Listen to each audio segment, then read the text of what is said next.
Hi అండి, అందరికీ welcome back to our channel. చాలా రోజుల నుంచి అయితే మా పిల్లలు గులాబ్ జామ్ చేయమని అయితే అడుగుతున్నారనమాట.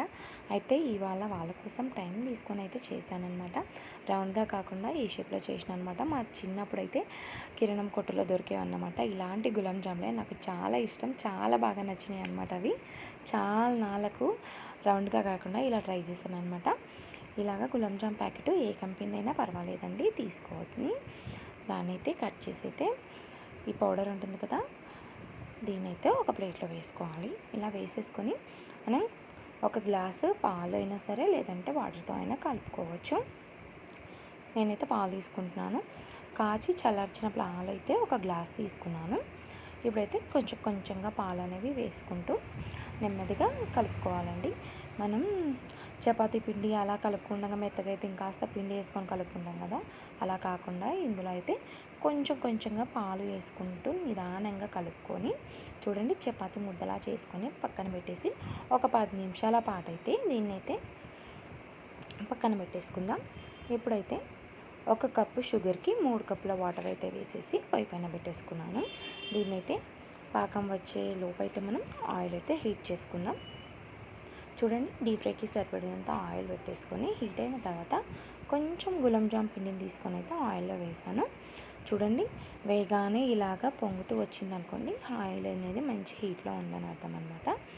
ఇప్పుడైతే ఈ చిన్నది వేసినాం కదా, దాన్ని కూడా తీసేయాలండి, లేకపోతే అది మాడిపోయి మనం వేసి అలా స్మెల్ వచ్చేస్తుంది అనమాట. దాన్ని తీసేసిన తర్వాత ఈ గులాబ్ జామ్ పిండిని అనేది కొంచెం కొంచెంగా తీసుకొని మీకు నచ్చిన షేప్లో చేసుకోవచ్చు. నేనైతే కొంచెం ఇట్లా కొయ్యగా చేసిన అనమాట, రౌండ్గా కాకుండా. చూడండి, పాకం అనేది రెడీ అయిపోయిందనమాట. పక్కన పెట్టేశాను. చూడండి, ఈ షేప్లో చేసిన అనమాట. చిన్నప్పుడు నేనైతే చాలా ఇష్టంగా తింటున్నాను అనమాట. అందుకని ఇప్పుడు మా పిల్లల కోసం నాకు ఇష్టమైన విధానంగా చేసి పెట్టినాము అనమాట, వాళ్ళకి ఇష్టమైన గులాబ్ జామ్. ఇంకా పొయ్యి అనేది మీడియం ఫ్లేమ్లో పెట్టేసుకొని ఒక్కొక్కటిగా వేసుకొని నిదానంగా లోపల కూడా మంచిగా ఉడికే విధంగా అయితే ఫ్రై చేసుకోవాలి. చూడండి, ఇలా మంచి రంగు వచ్చిన తర్వాత అయితే వీటిని అయితే తీసేసుకొని పక్కన పెట్టేసుకోవాలి. తర్వాత మిగతా పిండి ఉంది కదండి, దాన్ని కూడా సేమ్ ఇలాగే చేసేసి అన్నింటినీ డీప్ ఫ్రై చేసుకోవాలన్నమాట. ఒకటి మాత్రం గుర్తుపెట్టుకోండి, మనం డీప్ ఫ్రై చేసేటప్పుడు అయితే సిమ్లో పెట్టేసుకొని లేదంటే మీడియంలో పెట్టేసుకొని అయితే ఫ్రై చేసుకోవాలి. చూడండి, ఎంత బాగున్నాయి కదా, చాలా బాగున్నాయి. ఇలా కూడా తినేస్తాను నేనైతే. ఒక దిక్కు చేసుకుంటూ ఒక దిక్కు తినేసాను అనమాట. మిగతా పిండిని కూడా అన్నింటిని ఇలా రెడీ చేసి పెట్టుకున్నాను. పాకం అయితే కాస్త చల్లబడ్డానికి పక్కన పెట్టేసిన కదా. ఇప్పుడైతే మనం పాకం చల్లారుతుందంటే కొంచెం గట్టిపడే అవకాశం ఉంటుందన్నమాట. అందుకోసం అని చెప్పేసి నేను ఒక నిమ్మకాయని తీసేసుకొని రసం అనేది పిండుకుంటున్నాను. ఇలా నిమ్మకాయ రసం వేయడం వలన పాకం అనేది జిగురుగా గట్టిగా రాకుండా ఉంటుందన్నమాట. చూడండి, ఎంత బాగా వచ్చిందో పాకం అనేది. ఇలాగా 1 గ్లాస్ షుగర్కి 3 గ్లాసుల వాటర్ అనేది వేస్తే కరెక్ట్ పాకం అనేది వస్తుందన్నమాట. చూడండి, మిగతా అన్ని గులాబ్ జాములు అయితే ఇలాగే నేనైతే డీప్ ఫ్రై చేసేసి రెడీగా పెట్టేసుకున్నాను అనమాట.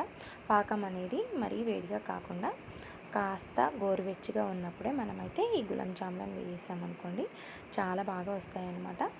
చూడండి, వీటన్నింటిని అయితే వేసేసి ఒక 1 అవర్ పాటు అయితే పక్కన పెట్టేసాను. ఇలా పక్కన పెట్టుకున్న తర్వాత నేనైతే ఒక అరగంట గంట పాటు ఫ్రిడ్జ్లో కూడా పెట్టుకొని తిన్నాను అనమాట. చూడండి, 1 అవర్ పక్కన పెట్టిన తర్వాత గులాబ్ జాములు అయితే మంచిగా నానిపోయి బాగా ఇలా సైజ్ అనేవి డబుల్ అయినాయి అనమాట. చూడండి, మా చిన్నతనంలో అయితే ఒక్కొక్క గులాబ్ జామ్ 1 రూపీకి ఇచ్చేసి ఇంత చారేసి ఇచ్చేటోడు అనమాట.